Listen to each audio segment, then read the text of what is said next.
It's 1-1 then at Stamford Bridge. We're going to persevere, aren't we? Yeah. Fingers crossed, everybody. Look, the red card, Enzo Maresca said he didn't have a problem with it. He had more of a problem with consistency on previous decisions. But when you look at the Caicedo challenge, what are you looking at? I'm looking at the angle he challenges at as well, and also just understanding why he's going in for the challenge initially anyway. So, we just want to run it on. I just want to highlight where the two players are initially now. So, we just stop it now. And we're looking at the two players, Caicedo and Moreno. Caicedo doesn't see him. Yeah, he doesn't.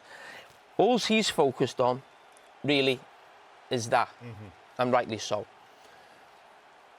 As you run it on now, I just don't know why he gets involved. He's got his mate coming out as well at centre-back. So Chalobah would have Moreno covered there. Yes, he's stepping out there. But this happens a lot with Caicedo. Listen, he's brilliant. He's fantastic. Brilliant at winning the ball back. But he ends up in some really strange positions when he's making tackles.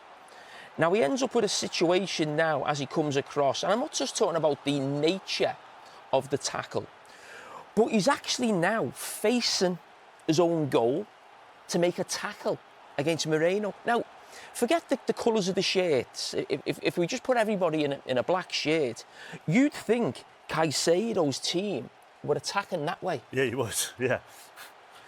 But that again comes from the angle. He doesn't need to get involved in that tackle. Chalobah's stepped out with him. His man with Eze. But again, he's got this sort of He was pumped up today, wasn't he? He was really pumped up. I think we saw that right from the start of the game. I think the whole talk this week of, Rice v Caicedo, understandably so, maybe got to him a little bit. It's a huge game. And he's ended up getting himself involved in a challenge. Yes, it's a red card. But where he comes from, the angle of the challenge is just daft to get involved in a tackle like that. He doesn't need to. We've looked at it again. It's just above the ankle. And when you see the ankle buckle a little bit, I think that's always a sort of a real giveaway for VAR to make sure that they give the red card. It's his first red card for Chelsea. He is actually going to be suspended for the first game of the World Cup next year because he got 2 yellows in a qualifier, unless he gets a visit to the White House, and then maybe that might change for the opening game of the World Cup. Who knows? But when you look at him domestically, he makes more fouls to tackles than most other players in the Premier League. Now, is that youth and all-action style and something that may change? I hope it changes. Yeah, because listen, he's a brilliant player. He wins the ball back fantastically well. But I think he does have a tendency, and I'm quite surprised, really. It's only you mentioned his first red card. I remember a challenge, I think, in the Carabao Cup final in Gravenberch a couple of years ago as well. And I don't think it's because he's so much a nasty player. I think at times he can look clumsy. And some of the angles he comes in with the challenge, and that was a case in point, really, where he ends up facing his own goal to win a challenge when basically he's got someone else coming behind him and he just doesn't need to get involved. So you just got to be careful with that. But as I said, he's a fantastic player, but he definitely needs to learn from that. And I'm sure the manager, if he's come out and said it was, a definite red card, that's really good to hear, and I'm sure he'll speak to him. It's not often, is it, at the moment, when we analyse set pieces in a game involving Arsenal, that they're on the receiving end of it. And we're going to look at the first goal that Chelsea scored, the only goal that Chelsea scored, which is Trevor Chalobah from this corner. Yeah. And as I said, we don't talk about Arsenal so much. It was something we highlighted last season, actually, that they had a little bit of a problem defending set pieces, not so much scoring, as we know. But Chalobah, who actually thinks been outstanding for Chelsea this season, I speak at times about maybe a lack of a top centre-back, but he's been excellent this season. He's involved with Timber there as well. And it feels like a lot of the Arsenal players are actually more concerned with stopping a man than actually going to win the ball. I think Timber's the same. And I think Mosquera here at the back post, he seems obsessed with Enzo, rather than just trying to head the ball out. He is on the line at the back post. But what I would say is I think Chelsea deserve that. And what was really interesting in the game is Chelsea have got really good experience, unfortunately, of going down to 10 men. But we've been critical this season of how Maresca's gone about it, going with 10 men. We've mentioned going to a back five, I think, at Manchester United. I think certain substitutions at home to Brighton as well. But in this one, they still had a threat going forward. In even later in the game as well. And his substitutions were like for like as well, weren't they? I mean, Garnacho for Esteval, Delap came on for João Pedro. So as you say, it's not like they retreated. They tried to stay on the front foot. Yeah, as I said, if you go through Maresca's time at Chelsea, you think of the Club World Cup as well, maybe the end of last season as well, there was a couple of red cards for Jackson. They've never really got positive results. We all know it's tough, but you shouldn't get beat every time you go down to 10 men. And today's a case in point. They're playing against the best team in the country, and they've got a 1-1 draw, and it was fully deserved. As far as the equaliser that they conceded?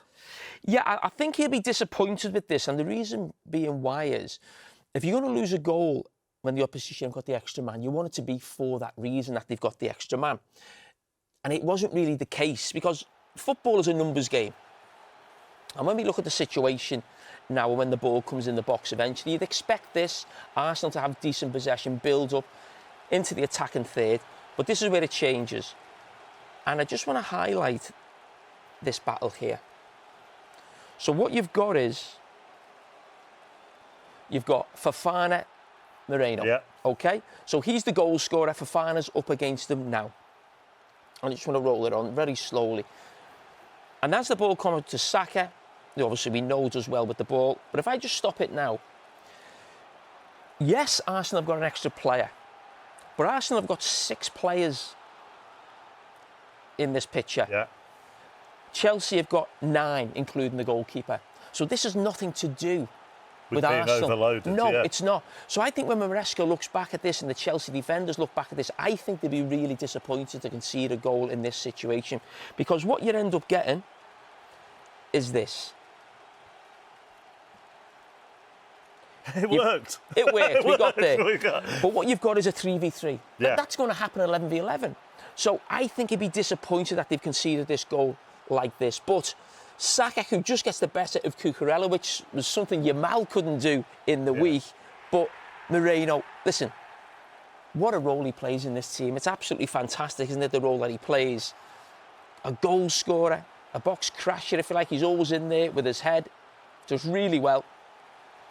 And you just, from there, you think Arsenal are going to go on and win the game, because as we've seen there, as the ball goes in, Moreno runs and gets the ball. He's trying to get the kick off quickly because they want to go on and win the game. It's also that. It's also for a man who isn't a natural centre forward. It's the movement to pull off Fofana, and those natural centre forwards always would tell me, as soon as you can see your opponent's number, you know you've got them. Well, it's really interesting, and I've said this before, but not about him. I've said this before about Havertz.